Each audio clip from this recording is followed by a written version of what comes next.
मैं तो हमेशा यही समझता था कि इस तरह की रोड रोलर की बड़ी स्टील की पहिए ड्रम ठोस होते हैं, लेकिन मैं गलत था। दरअसल इसका स्टील ड्रम अंदर से खोखला होता है और यह केवल अपने वजन से नहीं बल्कि वाइब्रेशन यानी कंपन के जरिए सड़क को दबाता है। इस वाइब्रेशन को एक हाई स्पीड और वेरिएबल स्पीड हाइड्रोलिक मोटर के जरिए पैदा किया जाता है, जो ड्रम के अंदर लगे एक एक्सेंट्रिक शाफ्ट को घुमाती है। इस शाफ्ट के एक साइड पर एक भारी ब्लॉक काउंटर वेट लगा होता है। जब शाफ्ट घूमता है तो वह ड्रम को ऊपर नीचे कंपन कराता है। इस तकनीक का फायदा यह है कि हाई फ्रीक्वेंसी कंपन से मिट्टी या मिक्स मटेरियल्स की अंदरूनी घर्षण फ्रिक्शन कम हो जाती है, जिससे में मौजूद कण दोबारा आसानी से व्यवस्थित हो जाते हैं और खाली जगह भर जाती है। इस तरह ज्यादा जल्दी और बेहतर ढंग से सघनता कंपैक्शन मिलती है। सिर्फ वजन से दबाने पर काम धीमा होता है और कुछ हिस्सों में ज्यादा दबाव पड़ सकता है, जिससे जमीन जरूरत से ज्यादा सख्त या सपाट हो सकती है। कंपन की फ्रीक्वेंसी को सड़क की जरूरत के हिसाब से कंट्रोल किया जा सकता है। अगर फ्रीक्वेंसी बहुत कम हो तो सड़क पर लहरें उछाल बन सकती हैं, और अगर बहुत ज्यादा हो तो कंक्रीट के कण टूट सकते हैं और पास की इमारतों की दीवारों में दरारें आ सकती हैं। इसीलिए कुछ रोड रोलर में डुअल वाइब्रेशन सिस्टम होता है, जिसमें दो ग्रुप के वजनी ब्लॉक होते हैं जो एक दूसरे के उलट दिशा में घूमते हैं, जिससे कंपन का असर थोड़ा कम हो जाता है।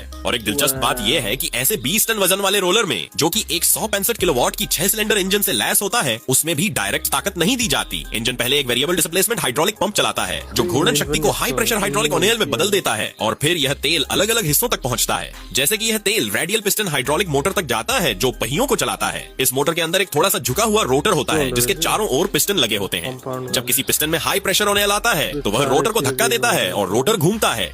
दूसरे पिस्टन कम प्रेशर पर होते हैं। यह हाई लो प्रेशर का लगातार चक्र रोटर को घुमाते रहता है और हाइड्रोलिक प्रेशर को घूमने वाली गति में बदल देता है।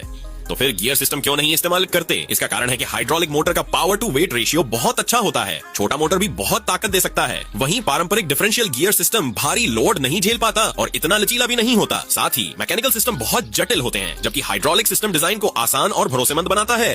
तो हो गया ना आज कुछ नया सीखने को।